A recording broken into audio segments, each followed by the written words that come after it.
I'm Chloe Hummingbird, your favorite millennial hippie, and this is Chloe Hummingbird TV, the place where we know there's no peace and love without solidarity and action.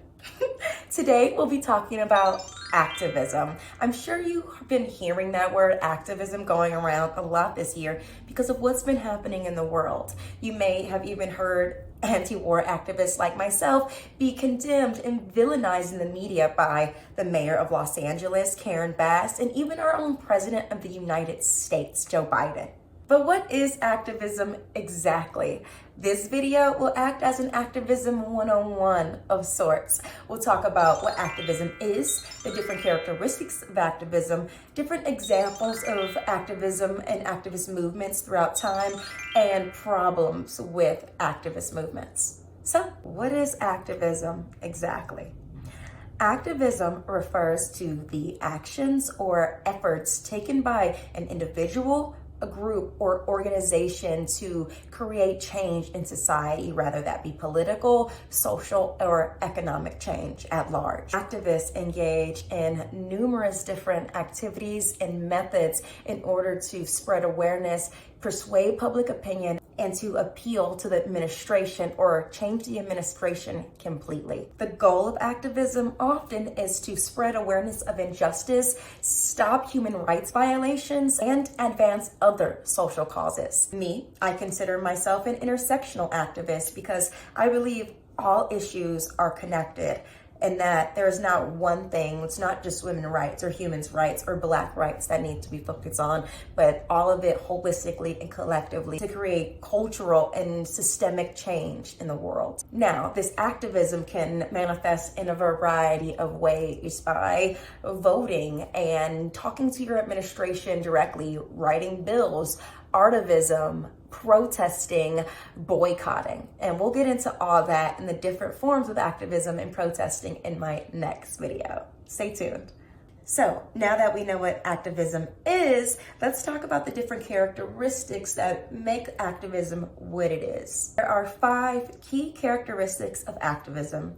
Number 1, activism is always purpose-driven, motivated by a deep desire to create change in your town, your country, or your world. With this purpose, there are clear goals and objectives that individuals, groups, or organizations are trying to reach within their activism. Number 2, activism deeply involves public engagement, spreading public awareness about an issue that either the media and or the government has been trying to keep hidden from the greater population. This spreading awareness can come in many forms. A few, for example, can be organizing events, campaigning, or educational initiatives.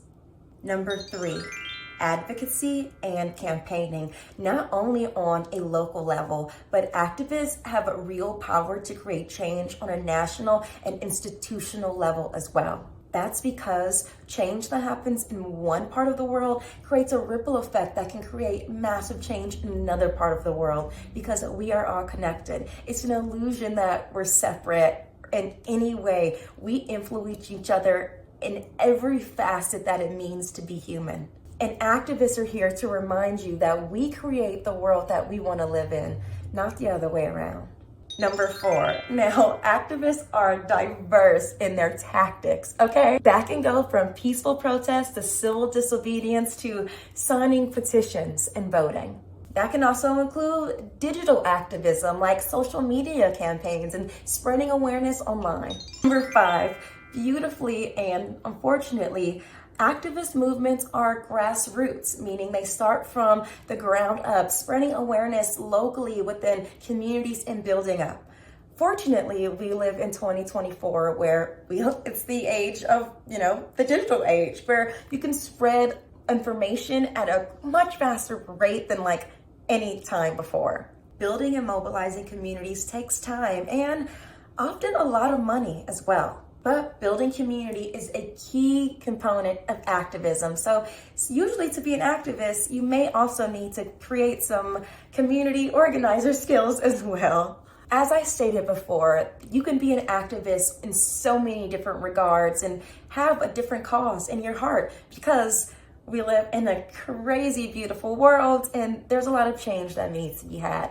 So maybe you are a women's rights activist. Maybe you're a civil rights activist. Maybe you're an animal rights activist. Here are a few examples of activist movements throughout time to give you a better understanding of what activism really is. The civil rights movement was, well, is, if you ask me, it's a movement that is still going on until rights are had across humanity for all.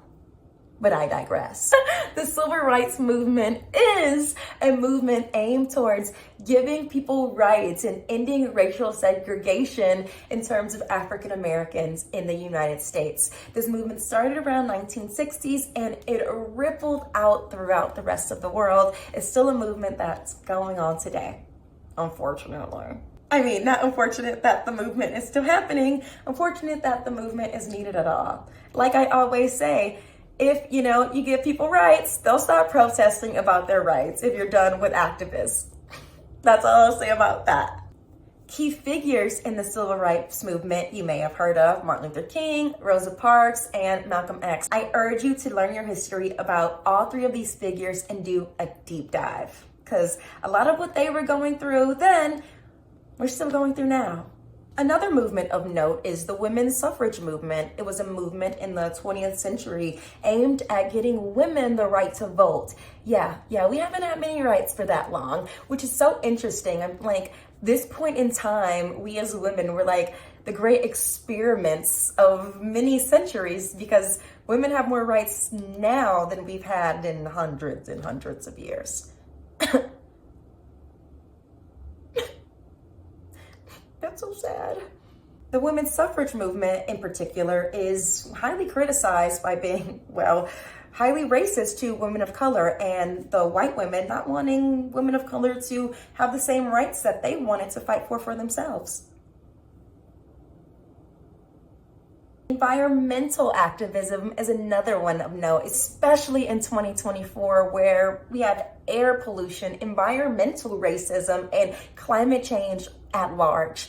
Key figures of this movement we may have heard of: Greta Thunberg, for example. The LGBT activist movement is another one of note. You may have heard of the Stonewall riots, which was a significant event in the 1960s that led to the LGBT community standing up and fighting for their rights, which gained national headlines. An act that still ripples out to this day. The LGBTQ plus movement is all about gaining rights and advocacy for the LGBTQ movement. Plus.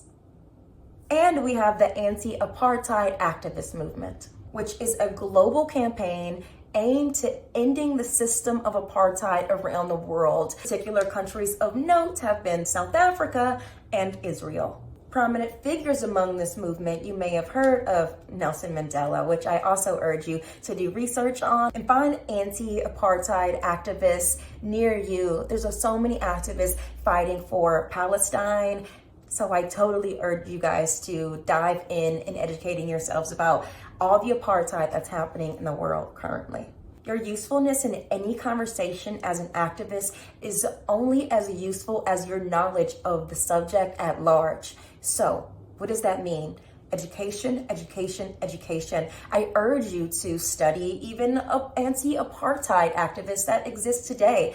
There's so much happening in Palestine and the apartheid there, and the segregation that Israel is placing on their heads during and before this genocide. So learn about the historical activists as well as the contemporary activists and movements happening today. Some contemporary activist campaigns to jump on board with now are the Me Too movement, Black Lives Matter, the BDS campaign, aimed towards conscious consumerism and not giving your money to places that support war and bombs and apartheid. Now, I'm gonna end this whole video off with telling you problems with activist movements and being an activist. Things that may not make being an activist so easy, even if it's really a deep, heart-led passion and what you feel can deeply heal the world.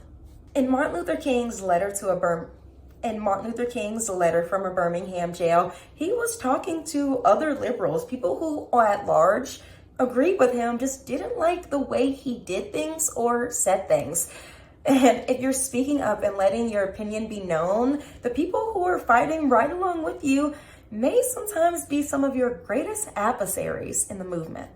Also, censorship is something to look out for, being censorship online. I follow a lot of different activists from a lot of different movements, and they are constantly talking about year-round how their account is getting shut down, banned, flagged for some reason, or censorship can come in other financial ways, like being told, or what I was told at work, to not talk about certain things and make certain videos while I'm in the office. Or someone being completely fired altogether from their job because they spoke out about a certain issue or injustice in the world.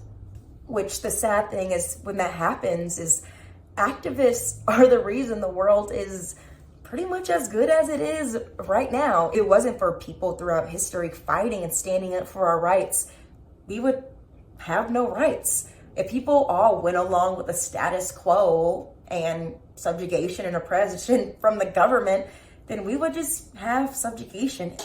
It's the people who dare to stand up, to dare to fight, who dare to say, no, we deserve more, is what gives everybody more. Even the ones fighting against the people trying to make the world a better place. What? It never ceases to boggle my mind, but as well as I boggle, the more I get it, because people are conditioned and indoctrinated into the status quo and don't even realize how much they are colonized until there is another force, an external force, potentially you, telling them that the reality that they exist in isn't real or true or right. That can be crazy for the mind to even fathom. People can even become dangerous or violent towards you if they are not willing to accept the truth that they are indoctrinated and that their entire life, the struggles that are unnecessary in this capitalistic society, don't really need to exist at all.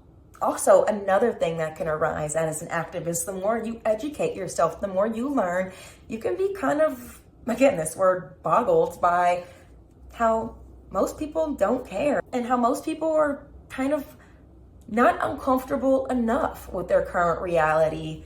They're just uncomfortable enough with how things run and just depressed enough to be okay with it. And they're okay enough to let people die and let genocide happen and to go along like that's normal. And to you, who that's completely not normal for, that can be heartbreaking. So that can kind of be a con in being an activist and a quote unquote woke person. And that leads me into relationships, dating or otherwise.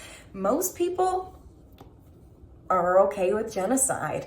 And I say that as fact because if most people weren't okay with it, then the world would be a much different place. And I'm not saying that that is or is not most people's fault. We have been conditioned and indoctrinated into colonization. And a key component of colonization is capitalism, war, and genocide. That's just the way it is. And until we unlearn and decolonize ourselves, these things will keep happening in the world.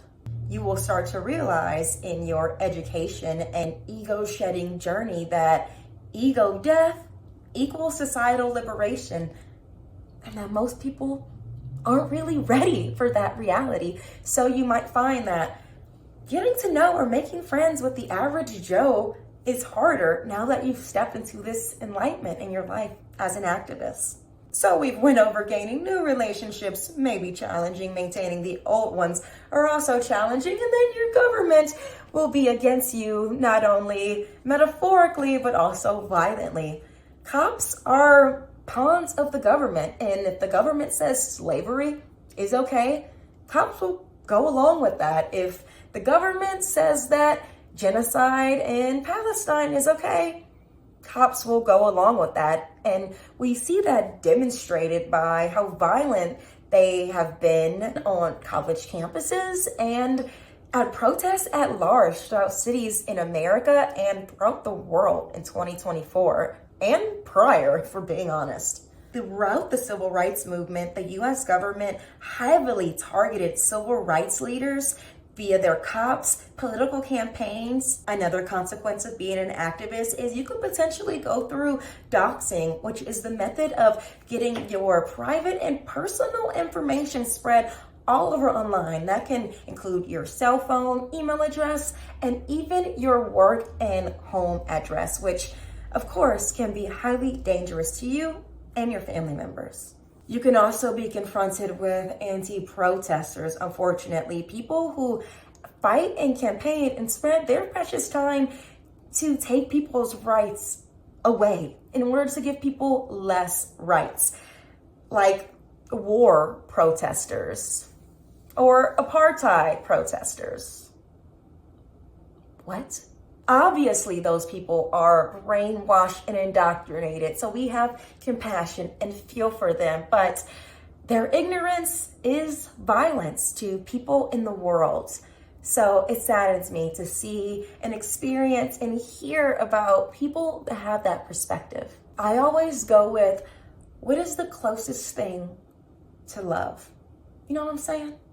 Also, being an activist rarely comes with a paycheck. Yes, activists can also become teachers, professors, coaches, and speakers that get paid to travel and speak across the world. But that's very far and few between. Not every activist is prominent and has that platform, but every activist matters because what? A key component of being an activist is community. So it takes all of us in a multitude of ways to create systemic change in the world, to create the world that we want to see. So as many cons as there are, the grand positive is that we can really change the world for the better and spread that love. Before I pop out of here, I want to give you a book recommendation to educate your mind and stimulate your senses. That'll be A People's History of the United States by Howard Zinn. I have barely cracked the surface of this book. I'm listening to the audiobook and I am less than 2 hours in and I have already consumed so much. I'm learning about the first enslavement ships that first landed on U.S. soil and what really happened to the Native Americans. Like all these things that we were told, lies that we were told, and propaganda that was, that we ingested over time. You get to decolonize yourself, unravel those lies, and learn facts. It's not your fault that you were lied to, but it is your fault if you don't make a change to educate yourself. Until next time, don't forget to click and subscribe to learn all about decolonizing your life, conscious consumerism, and to stay tuned for some yoga and fitness videos because we got to get strong while we're strengthening our minds and healing our hearts. So drink lots of water and smile at strangers because that's how we build community. You know what I'm saying? Until next time, friends.